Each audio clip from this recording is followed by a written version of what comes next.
Now on WCCO Voices. Our money's not going to be shipped to Germany or Swedish or whatever. Our money's going to stay in North Minneapolis. Jobs are going to stay in North Minneapolis. This means so much for me. My background, my ethnicity, my people, it's here. I think that Minnesota is going to be different from other states. Even the initial approach was different by making this legal, like edibles and hemp and drinks. There's a huge effort to make it as inclusive as possible.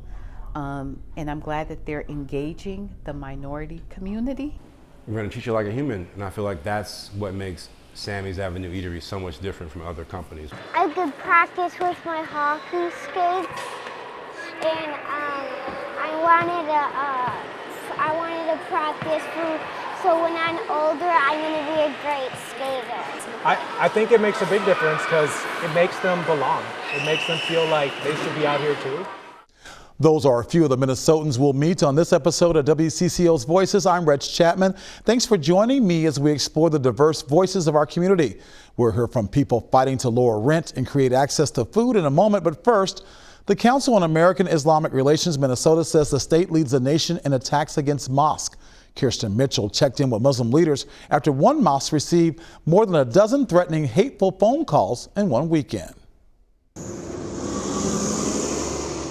As we're standing here, there are children down the hall, in school, in a place where they're supposed to be safe and free from this type of fear and harassment. The harassment came in the form of phone calls, more than a dozen of them, from a St. Cloud area number to the Dar al-Kalam Islamic Center in Minneapolis. Islamophobia, bigotry, and hateful has no place in Minnesota. They say the caller used slurs and threats, at one point sending a video of a deadly mosque attack in New Zealand. This was not only just a threat, this is a clear intimidation and targeting of our mosque.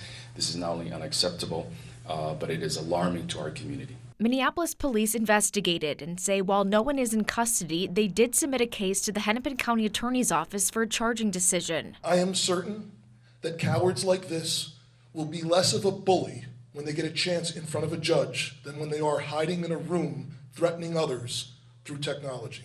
CARE says since 2021, there's been 33 incidents targeting mosques in Minnesota. This summer alone, the site of a new Muslim community center and mosque in St. Anthony was hit 8 times, causing more than $20,000 in damage. Muslim leaders say election years often bring a rise in Islamophobia and anti-immigrant rhetoric. While they boost security, they urge people to report hate, whether it's in person or online. Messages have consequences. We cannot take this lightly. In Minneapolis, Kirsten Mitchell, WCCO News. Police tell us they will continue to have an increased presence near places of worship. New numbers show who was fighting to get in the cannabis business. Of the more than 1,800 applications for business licenses, more than half are not from Minnesota. David Schumann talked with a local business owner about what she hopes to see happen next. I feel like we've come so far. Calandra Revering opened up her store in Brooklyn Park selling hemp-derived edibles 7 months ago with an eye towards the future. We do want to sell flower, and our biggest goal is we want to provide safe recreational products for the community. She wants to transform her shop to a legal cannabis dispensary one day once state officials greenlight the regulations and issue licenses. It's been legal to use and possess recreational weed for the last year. Still, Minnesota is several months away from retail sales. But this week, it got the first glimpse of what the market will look like with draft rules from the Office of Cannabis Management. These draft rules being released is a really significant point in the trajectory for getting our market opened up in 2025. They provide more detail like training requirements for employees, how to properly store products, and security measures that are needed. Business owners would have to be part of a tracking system tracing inventory from seed to sale. Product labels would be uniform like this, and the rules right now would allow online ordering for in-store pickup and delivery to your door. I think by and large the regulations that they've proposed, and they are just draft versions right now, seem fairly consistent with what it was that we were expecting. Minnesotans will get a chance to weigh in before they're final, but the Office of Cannabis Management says the state is on track for market launch next year. Caroline Cummings, WCCO News. 235,000 Minnesotans live in food deserts, according to the Minnesota Hunger Initiative, leading to obesity, rising healthcare costs, and more. One local business owner is hoping to combat the problem in 2 Minneapolis neighborhoods. Barrett Leone shows us how. This is an example of people coming together and responding to a known need. In North Minneapolis, that need is a grocery store.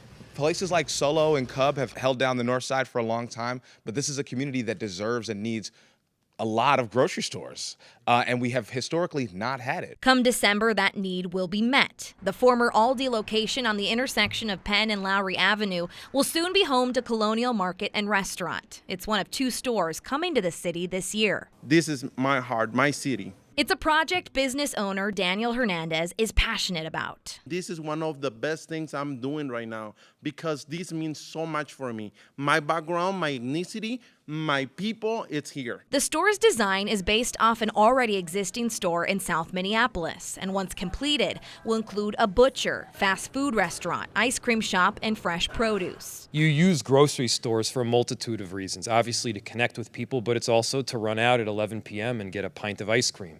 Northsiders are going to be able to do exactly that. Beyond the food itself, dozens of jobs. Our money is not going to be shipped to Germany or Swedish or whatever. Our money is going to stay in North Minneapolis. Jobs are going to stay in North Minneapolis. A mission Hernandez hopes will continue to serve the city for generations to come. There are people who talk and there's people who do. I'm the one that do, and this is what we're doing, Colonial Market in North Minneapolis. In Minneapolis, Barrett Leone, WCCO News. Both Colonial Market locations are set to open by the end of this year. The first spot in the High Lake Shopping Center near Lake Street and Minnehaha Avenue will open in September. Too many Minnesota families are struggling to put a roof over their heads. A new report found that median rent prices jumped 8% in the last year. I spoke with Executive Director of the Minnesota Housing Partnership about what can be done to help more renters find an affordable place to call home. Housing is a basic human need. Everyone needs a place to lay their head at night. According to the State of the State Housing Report, half of all renting families pay more than they can afford for housing. Last year, evictions were up 8% over the previous year, and that added to this tragic number. Close to 20,000 Minnesotans struggling with homelessness on any given night. Across Minnesota, we're actually 114,000 units short that are available and affordable to our lowest income community members. Minnesota Housing Partnership Executive Director Ann Mavity says affordable housing means paying no more than 30% of your household income. For the folks that are serving us our coffee in the morning, are taking care of our kids, taking care of my mom right now, those essential jobs don't pay enough to actually afford an average 2-bedroom apartment. She says it's not their fault. The state's housing system is broken and work is underway to repair it. There's a broad spectrum of need in people who are looking for housing, and sometimes that's supportive housing, and you need services, you need case management, you need support for addiction and those kinds of things. Sometimes it's like we just need more affordable units. This slow bike ride through areas where housing was created for society's most vulnerable is a social action movement to bring awareness to this housing crisis. Lydia Apartments and Anishinaabe Apartments are examples of how organizations are working to fix the problem. The price to build in terms of development is often standing in the way, and so we have public and private partners trying to figure out the way forward in those types of situations and trying to figure out how to get enough units built. Reg Chapman, WCCO News. A massive project to reshape St. Paul is now less than 2 months away. A former East Side golf course will become a new neighborhood called The Heights. As WCCO's Adam Duxter explains, it all starts with Habitat for Humanity's Jimmy and Rosalind Carter's work project next month. With every box, Bridget Blount unpacks. We are in my new home. Her new joyful reality setting in. The most important thing is having my family and my children over in a space that they know that is ours. And in a tough market, she found help in a familiar name. I happened to just see Habitat's information and I went on their website and I was floored. I reached out to Habitat on March 13th of this year and I closed on June 25th. And now, this is one of the largest investments on the East Side in probably 100 years. A chance to reshape. The project that we're about to take on is by far the largest project Habitat has ever done. Starting September 29th, 4,000 volunteers will spend a week building dozens of homes. Twin Cities Habitat for Humanity CEO Chris Coleman says Now they're looking for people to live in them. Most who qualify make between $50,000 and $100,000. Our families are frontline workers. They're bus drivers, they're teachers. These are hardworking families that we're assisting. In her forever home, Blount says now it's about helping others get in the door themselves. Get on that website, find out what you need, get pre-qualified, and get in there, because it is the most gratifying thing that you will probably do in a very, very long time. Adam Duxter, WCCO News. A new report aims to protect people from unfair home loans. The U.S. Consumer Financial Protection Bureau came to Minnesota to talk about contract for deed loans. These loans allow the seller to retain the legal title of the home until the borrower makes all the payments.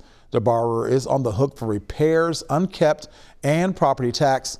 The group says this type of loan targets Black, Hispanic, immigrant, and religious communities and is becoming more common in the Twin Cities Somali Muslim community, targeting people who want to follow the Muslim faith principle of prohibit paying or profiting from interest. Minnesota leaders joined federal officials calling for an end to these loans. Minnesota has the highest, third highest home ownership rates in the country. And that's great. That is a great statistic. We can be, and we should be, proud of that.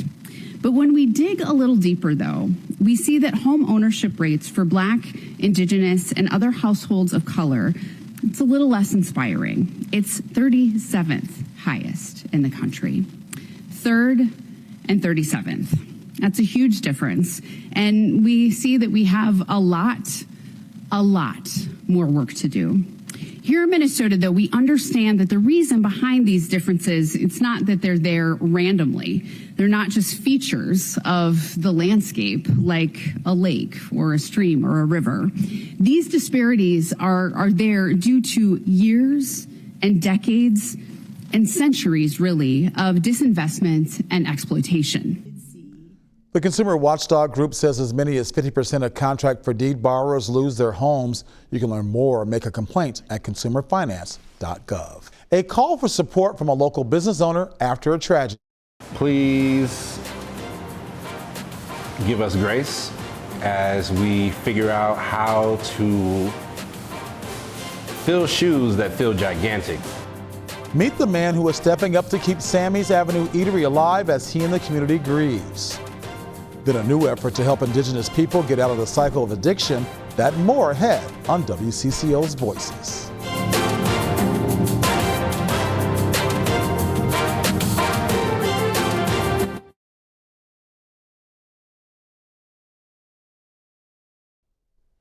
Welcome back to Voices, a program that started with one person has grown to 40. The Native American Family Program at Hazelden Betty Ford is hoping to battle these numbers. 10% of Indigenous Americans have substance use disorder and 18% struggle with mental illness. That's according to federal data. Susan Elizabeth Littlefield learned about a new program aimed to help. Native culture is Minnesota culture, a culture of great beauty, a culture with great pain. Trauma we haven't known what to do with. Trauma we've accepted as it's just the way it is. Jason Delmont is a descendant of the Mendota Dakota. His people have seen pain. He has too. After getting treatment at Hazelden Betty Ford, though, he is 8 years sober and now a counselor himself. What do you think people don't understand about it from the outside? About recovery? Mm-hmm. At some point you cross that line where you can't just quit. You can't. Physiologically, emotionally, you just can't. He also thinks there's a misunderstanding of why more Indigenous people struggle with addiction. Trauma's handed down. Maybe some of our Native addicts and alcoholics never saw abuse, but they're carrying that with them genetically. So now Hazelden has launched a free program he helps lead. They have virtual free meetings as part of the Native American Family Program. Where are you seeing people find comfort in this group? Whether they're from a tribe in California or they're from Nebraska or Oklahoma or Texas or Minnesota, it's all familiar. When you hear that, oh, that was us too. You see eyes light up, you see kind of oh, this isn't so unusual. They've also added a smudge room to the main treatment center and a recovery equity podcast, all in an effort to honor a culture worthy of celebration. The hope I have for this group going forward is bringing good medicine to the reservations. I want to see families bring back at least hope.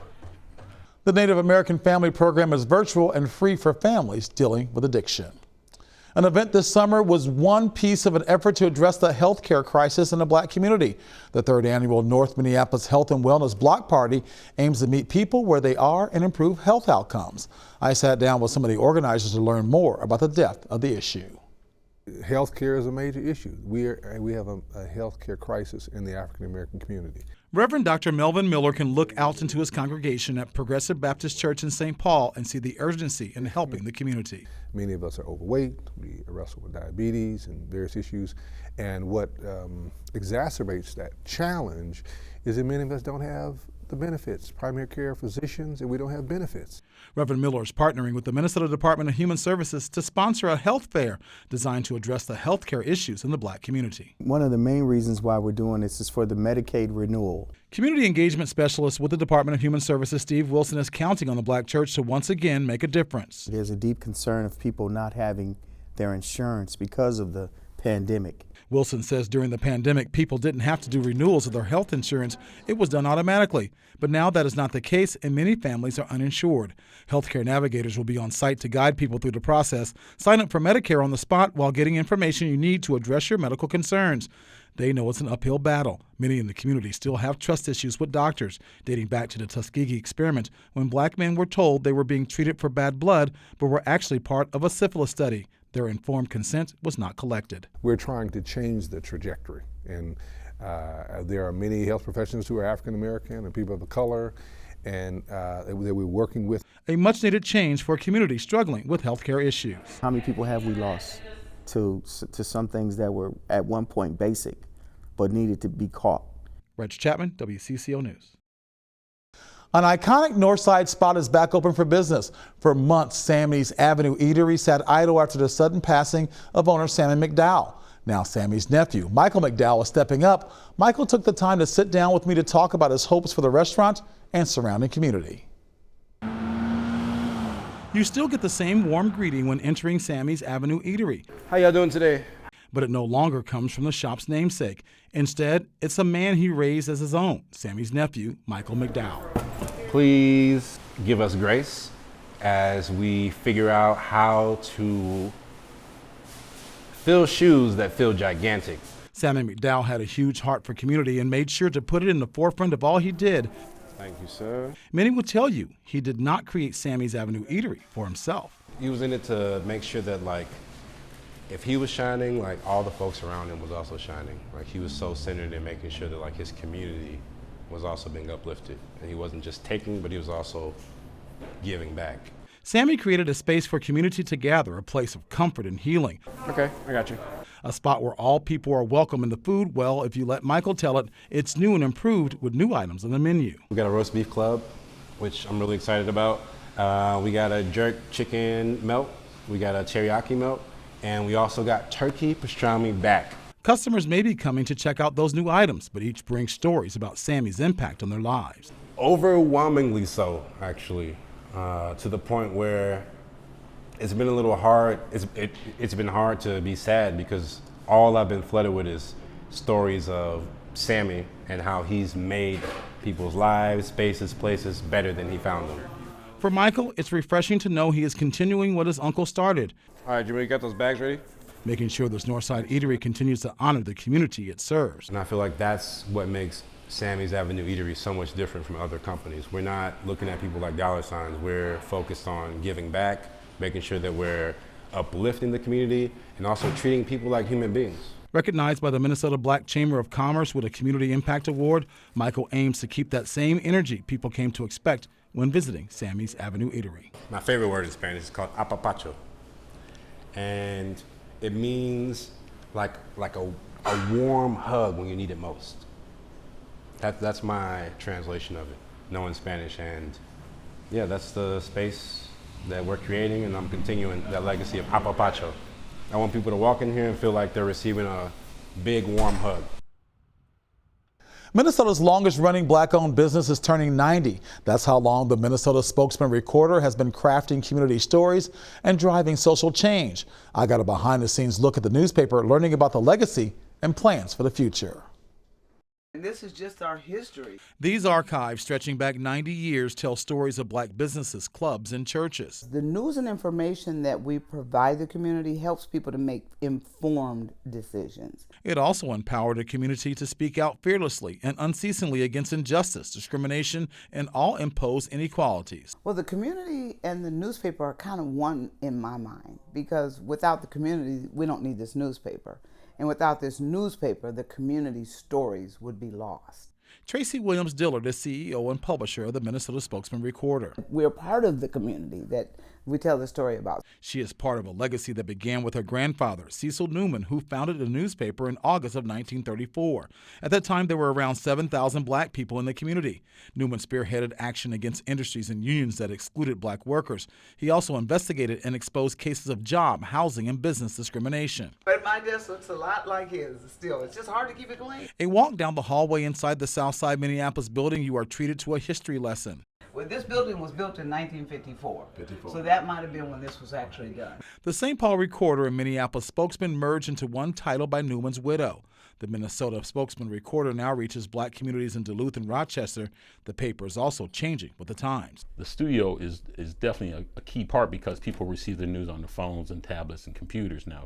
Lifelong journalist Ray Seville is leading that charge. Now our podcasts are taking off and people are noticing, the reels and the short videos. Increasing its reach, something this CEO and publisher hopes continues the legacy of a man she tries daily to make proud. But today, to be able to sit here in his office that is now mine and think, we're still doing it. We're still publishing, grandfather. We're still living your dream. Reg Chapman, WCCO News. You can browse archive highlights from the past 90 years at spokesmansrecorder.com. Still ahead, 2 pro efforts to make sports more accessible to young people of color when we come back.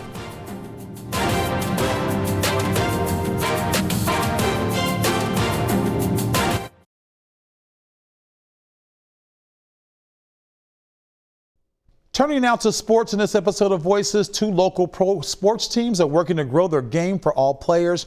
That means removing barriers and starting young. WCCO's Mariel Mose shows us these efforts to empower Minnesota kids. Dozens of 8 to 10-year-olds got to learn the basketball basics from some of the best in the state. 5 Gopher women's basketball players coached kids at the Sana Foundation's summer camp Wednesday morning.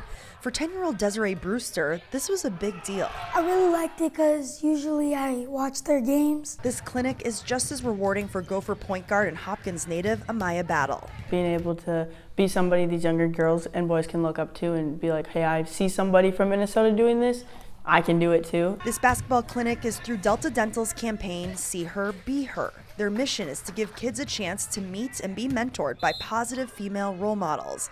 It was a no-brainer for Kathy Island Madison to bring in the Gopher women's basketball team. I'm a former Gopher as well, and I recognize when I played that the importance of a mentor in terms of building my success in my career. So we reached out to them. They're phenomenal individuals. This gym was full of role models beyond the current players. If you step out of bounds, you're out. Crystal Flint works for the Sana Foundation, and she herself was part of the 1994 Gopher women's basketball team that made it to the NCAA tournament for the first time. She's running the clinic like a champ. After playing basketball, the kids got to ask these women questions and learned how they overcome setbacks in life. It's really nice to get to know, different players that have had the same difficult times like me. At the Conway Community Center in St. Paul. Mariel Mose, WCCO Sports. These small skates are just starting out, but the Wild hope that this is just the beginning of a long career on the ice. I wanted to practice for So when I'm older, I'm going to be a great skater. Petra Maldonado is 7 years old, trying out the Wild's Hockey is For Me program, and she's already hooked with big dreams. I want to play for Edina High School and play for the Hornets. One of the many reasons she's fallen in love with this sport is being surrounded by kids who look like her. It's a program designed for 5 to 8-year-old kids of color. We really trying to grow that area of the game because hockey is primarily a white sport. In fact, according to USA Hockey, 86% of players in Minnesota who are 8 years old and under are white. Gabby Billing hopes their program can change those statistics by removing barriers to skate, like cost. They provide all the gear for free. Then if they finish this program, they can move on to the Little Wild program for free and beyond. And if they love hockey so much that they want to continue on into their youth association, we try and feed them through that as well. Yeah, we're going to keep playing until she tells me otherwise. Petra's dad, Roger, got out on the ice too. He wants her to learn this sport a lot earlier than he did. If, we want to make a difference with those numbers, we got to catch them when they're young, when they're 4, 5, 6 years old, and that's exactly what this does. Good luck to all those young athletes. Head to youtube.com/WCCO for more stories giving voice to diverse communities. I'm Reg Chapman. Thanks for joining us for Voices.